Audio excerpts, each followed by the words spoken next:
Assalamualaikum warahmatullahi wabarakatuh. Alhamdulillah, pada kesempatan ini kita bisa berjumpa kembali, di mana pada materi sebelumnya kita sudah belajar teori atau pengertian dari hukum non mati dan tanwin, baik itu pembagiannya maupun maknanya atau pengertiannya, di mana pada materi sebelumnya yaitu tentang hukum non mati dan tanwin. Hukum non mati dan tanwin dibagi menjadi lima bacaan. Yang pertama adalah bacaan idhar, yang kedua adalah bacaan idgham, yang ketiga adalah bacaan ikhfa, dan yang terakhir adalah bacaan iklab. Dan idgham sendiri masih dibagi lagi menjadi dua, ada idgham bi gunnah dan ada pula idgham bila gunnah. Baik, kali ini kita akan langsung praktek mengenai hukum non mati dan tanwin. Mari kita simak dan kita perhatikan bersama-sama. Kita langsung mencari bacaan-bacaan dari non mati maupun tanwin. Bismillahirrahmanirrahim. Tabarakalladzi biyadihil mulku wa huwa ala kulli syai'in qadir. Baik, mari kita perhatikan. Kita cari di mana ada tanwin dan di mana ada non mati. Yang pertama adalah kita temukan ada tanwin, yaitu pada kalimat ala kulli syai'in qadir. Ada tanwin, yaitu hamzah, ada berharkat tanwin, yaitu kasrotain, tanwin kasroh. Ada tanwin bertemu dengan huruf qaf. Mari kita ingat kembali, huruf qaf itu masuk tanda-tanda bacaan apa, atau hurufnya bacaan apa. Aqaf itu masuk pada salah satu tanda huruf ikhfa, di mana sebelumnya kita sudah belajar huruf ikhfa itu ada 15, yaitu terkumpul dalam kalimat atau nazam ta'sajimun dalun dalza sinun shinun sadatun zaun faun qafun kafun. Jadi ada tanwin bertemu dengan qaf, maka hukum bacaannya adalah ikhfa. Karena ikhfa, maka tanwinnya harus disamarkan atau dibaca samar. Tidak boleh dibaca terang atau jelas. Misalnya syai'in qadir, tidak boleh, harus dibaca samar karena ini bacaan ikhfa. Syai'in qadir. Baik, lanjut. Alladzi khalaqal mauta wal hayata liyabluwakum ayyukum ahsanu amala wa huwal azizul ghafur. Kita cari non mati maupun tanwinnya. Tidak ada, kecuali amalah. Amalan itu sudah ada pada waqaf, huruf terakhir. Kita lanjut di ayat berikutnya. Alladzi khalaqa sab'a samawatin tibaqa.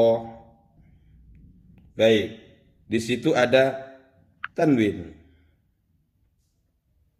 Tanwin bertemu dengan to. Samawatin tibaqo. Tanwin bertemu to. Nah, itu adalah bacaan ikhfa. Berikutnya adalah ma tara fi khalqir rahmani min tafawut. Baik. Di situ ada kalimat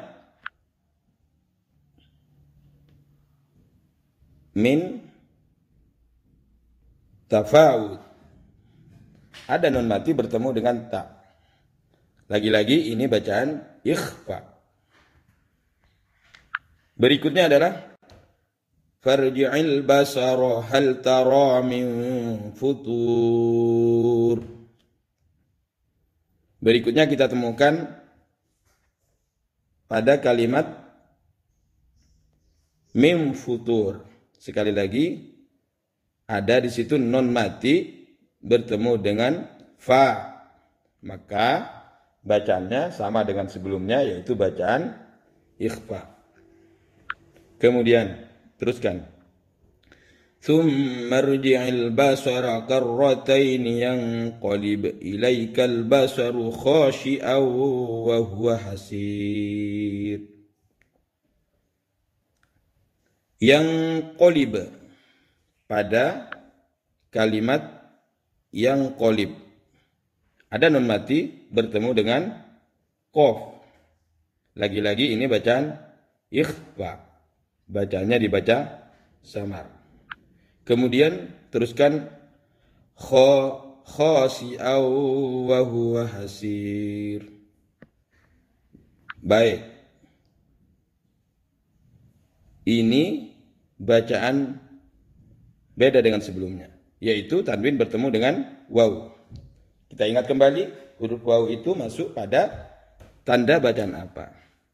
Huruf waw itu adalah salah satu dari tanda bacaan idgham bi gunnah. Yaitu kemarin kita ingat kembali, idgham bi gunnah itu hurufnya ada 4, yaitu terkumpul dalam kalimat yanmu, iya, nun, mem, dan waw. Jadi ini adalah bacaan idgham bi gunnah. Ingat, idgham bi gunnah sendiri artinya memiliki arti idgham, artinya memasukkan, kemudian bi gunnah dengan dengung. Apanya yang dimasukkan? Tentu yang dimasukkan adalah tanwinnya, dimasukkan ke waw. Khasi'aw wa huwa hasir. Jadi dimasukkan dan didengungkan. Itu adalah bacaan idgham bi gunnah. Teruskan. Walaqad zayyana as-samaa'a ad-dunya bimasabiha waja'alnaha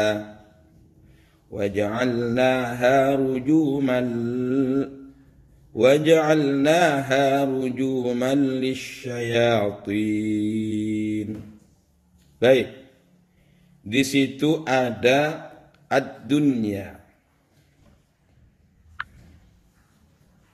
Ini adalah bacaan pengecualian.